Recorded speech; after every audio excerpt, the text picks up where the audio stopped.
আজকে আমি বানাবো মিক্সড ভেজিটেবল। তার জন্য এখন শীতে তো বাজারে নানান রকম সবজি, আর শীতের সবজি খুব মিষ্টি। এর জন্য আমি নানান রকম সবজি নিয়েছি। এর মধ্যে মিষ্টি আলু, বেগুন আর কুমড়োটা মাস্ট হচ্ছে এই সবজি বানানোর জন্য।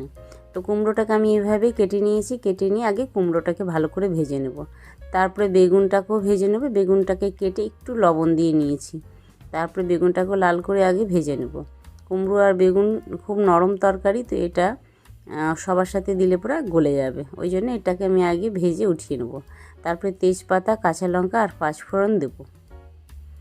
ফোড়নটা ভাজা হয়ে গেলে পরে আমি এই প্রথমে আলু আর সব সবজিগুলোকে একে একে দিয়ে দেব। আলু, শিম, মিষ্টি আলু, গাজর, ফুলকপি, মূলোটা খুব ভালো লাগে এই সব মিশানো তরকারির মধ্যে। মূলোর একটা গন্ধ রয়েছে। আর মশলা দেবো আদা, কাঁচা লঙ্কা আর জিরে বাটা। একটু ভাজা হয়ে গেলে পরে তারপরে আমি এর মধ্যে লবণ হলুদ দেব। প্রথমে লবণ দিব না, তাহলে প্রথমে জল বেরোতে শুরু হবে। ওই জন্য আমি অল্প একটু লবণ আর হলুদ দেবো। বেশি লবণ দেবার, হাফ চামচের মতন লবণ দেবো। তারপরে বেটে রাখা মশলাটাও দিয়ে দেবো, দিয়ে ঢেকে দেবো।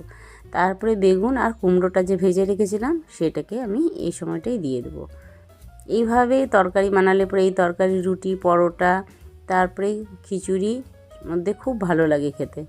আর আমি এখন এক কাপের মতন গরম জল দেবো, ঠান্ডা জল দেবো না। তারপরে আমি ঢেকে দেবো। কিছুক্ষণ পরে আমি চেক করে নেব আগে আলুটা যদি সেদ্ধ হয়ে থাকে তাহলে তরকারি সেদ্ধ হয়ে যাবে। তারপরে আমি একটু চিনি দিয়ে দিলাম। চিনিটা কম বেশি করে দেওয়া দিতেই হয় মিশানো তরকারিতে। আর আমি 1 চামচের মতন আটা দিয়ে দিলাম, গমের আটা।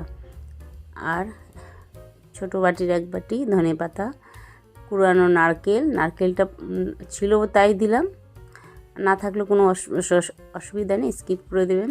আর আমি ঘি দিয়ে দিলাম। বাস রেডি হয়ে গেল মিক্সড ভেজিটেবলস।